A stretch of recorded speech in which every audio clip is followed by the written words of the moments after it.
What's good, YouTube? We back with more from Josh. If you're new to the channel, y'all know what to do. Hit that subscribe button if you haven't already.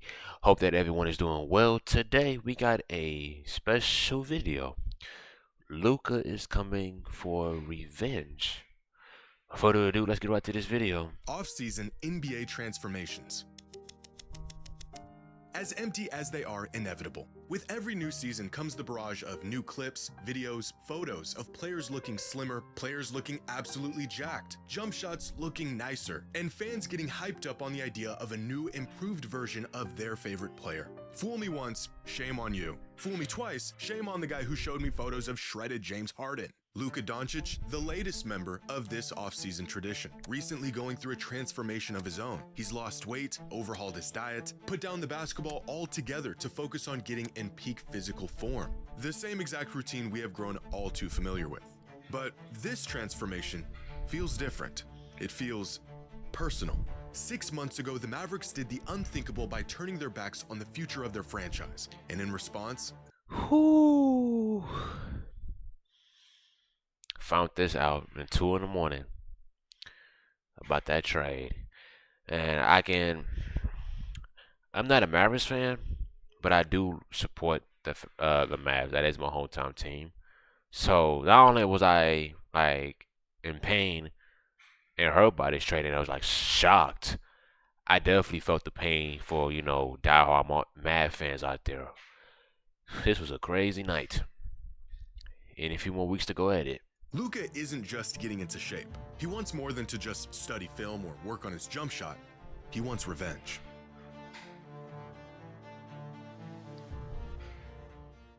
Today's video is brought to you by Current, the future of banking that works for you. Whether you're waiting on your next paycheck or just trying to stretch every dollar, Current has tools built to help. With Paycheck Advance, once you qualify, you can access up to $750 to hold you over until payday. No mandatory fees, no credit check. Current also offers fee-free overdraft up to $200, early direct deposit up to 2 days faster, and bonus savings with a 4% APY on your savings pot. If you're trying to build your credit safely, check out I just not realized. Try to finesse. and conditions.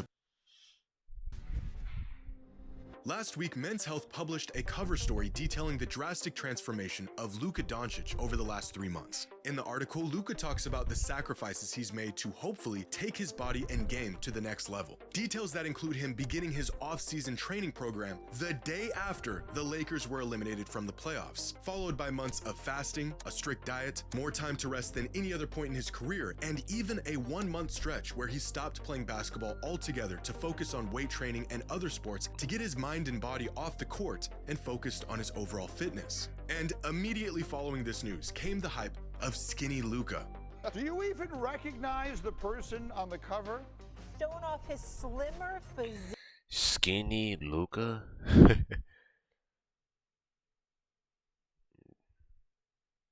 He might be a bit quicker now.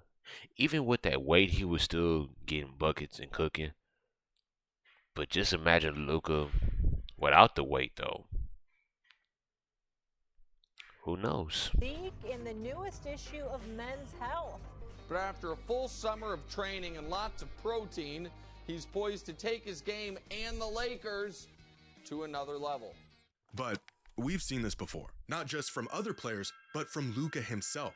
Time That is true. and time and time again.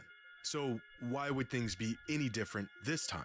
Because I believe Luka's commitment to his health and conditioning over the last few months actually has little to do with his body and more to do with his mind. The real transformation here isn't in his weight or his conditioning, it's between his ears. For the last 6 months, Luka has been a ticking time bomb. His abilities as a leader were questioned, his work ethic and his drive were put up for debate in front of the whole world. The Mavericks traded Luka because they felt not only was he out of shape, but that he would never get into shape. They felt he wasn't taking his conditioning seriously, and his lack of discipline was essentially a death sentence to any hopes the Mavs had at ever winning a title with him leading their team. Comments. But he took the Mavericks team to the finals. And I know somebody is probably gonna try to have an argument about this, so let me go ahead and just shut you up real quick. and get down to the facts here, alright? In the 2024 playoffs, Luka led the whole entire playoffs, not only in points, but in assists, rebounds, steals, and blocks. Most likely minutes too. And this was all when he was overweight. Took the Mavericks team to the finals. Now, obviously, he didn't do it by himself. He did most of the work, yes. I mean, yeah, Kyrie played his role. He did his job. Derek Lively, Daniel Gafford, they all played their role. Phenomenal. Derek Jones. They all had a role.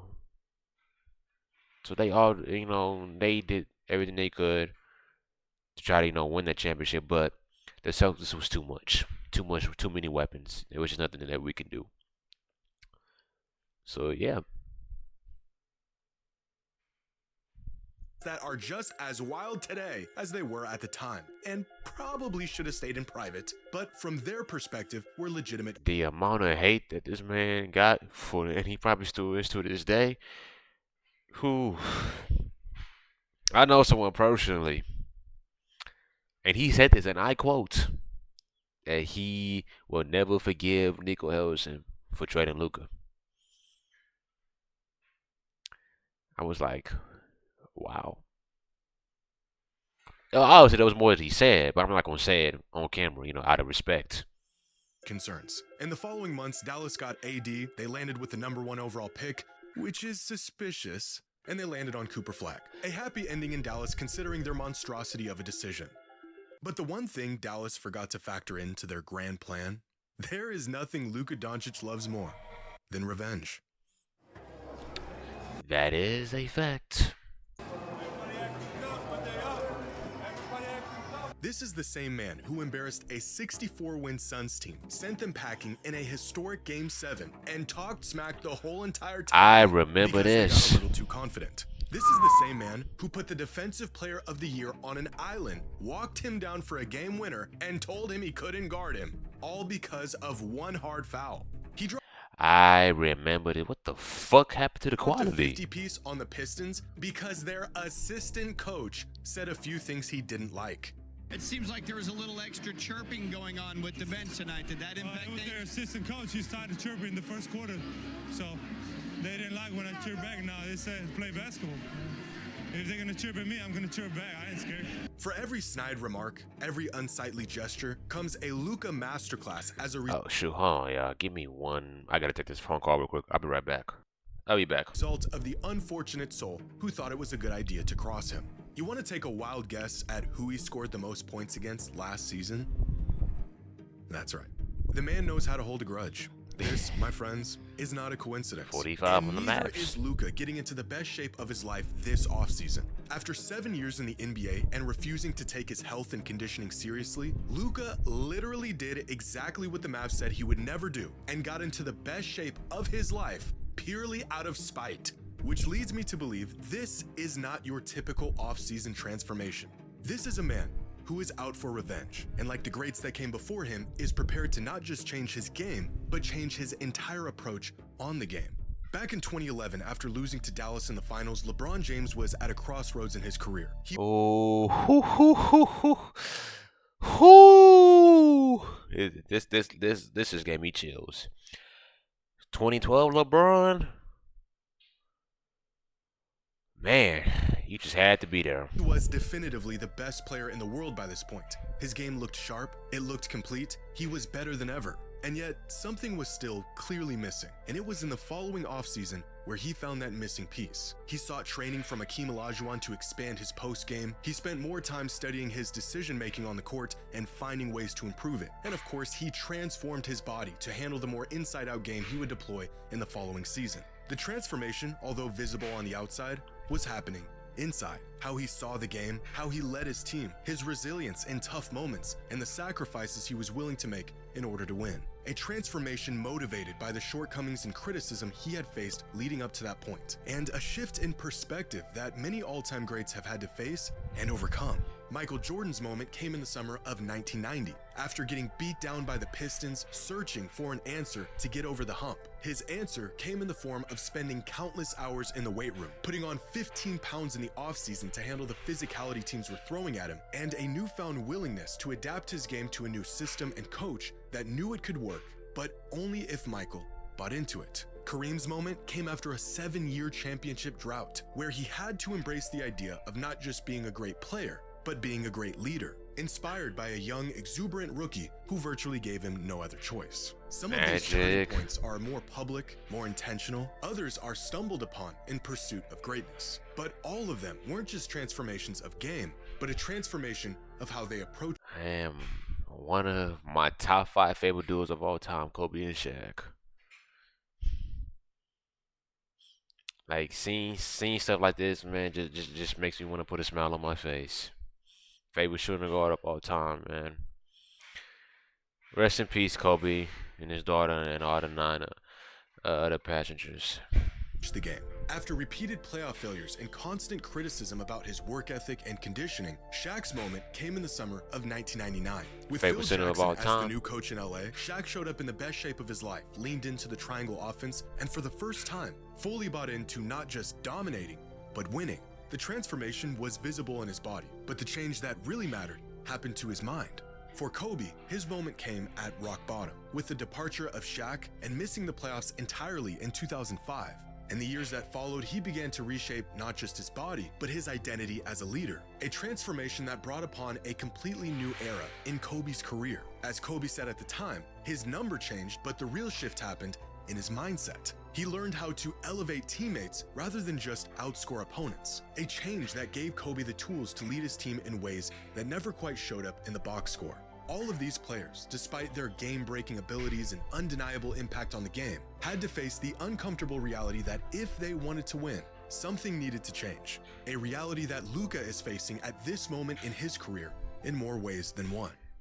Jokic, Giannis, Shea, Embiid, Tatum. What do all of these players have in common? They are all generational talents of the current NBA era, but they also share Embiid? I disagree. something else in common. All of these players have won at least one of these milestone awards through the first 8 seasons of their career. Oh, whoa, shit, damn. Then okay, yeah. You got me on that one. MVP, I was being biased. Finals MVP, and or a championship.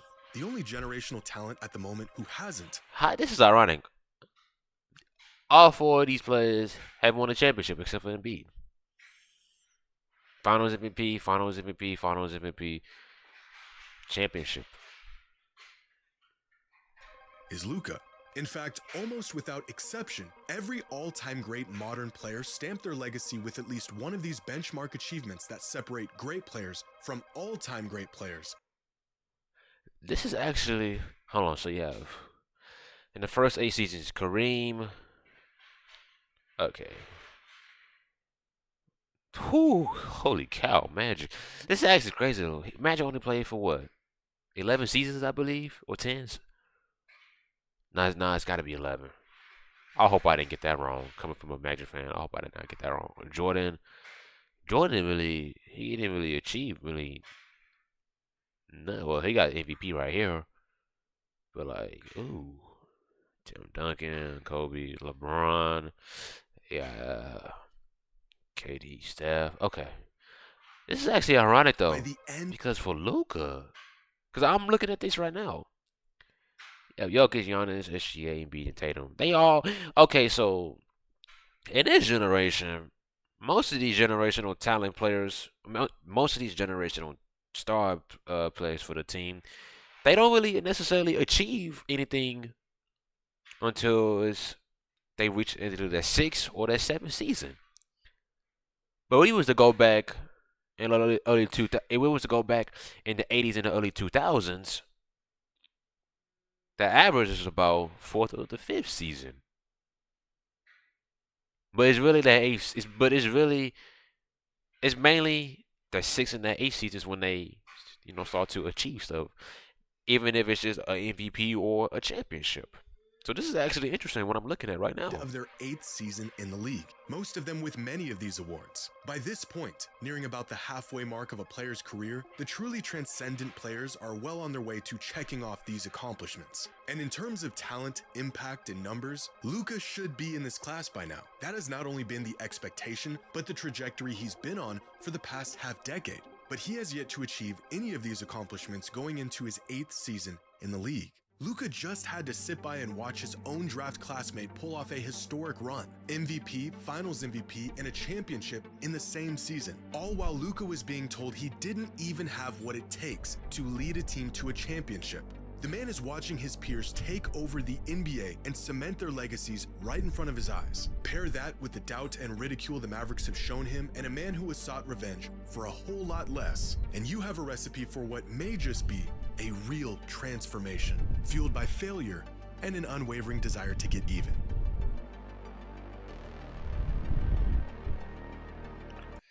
Great video. Whew.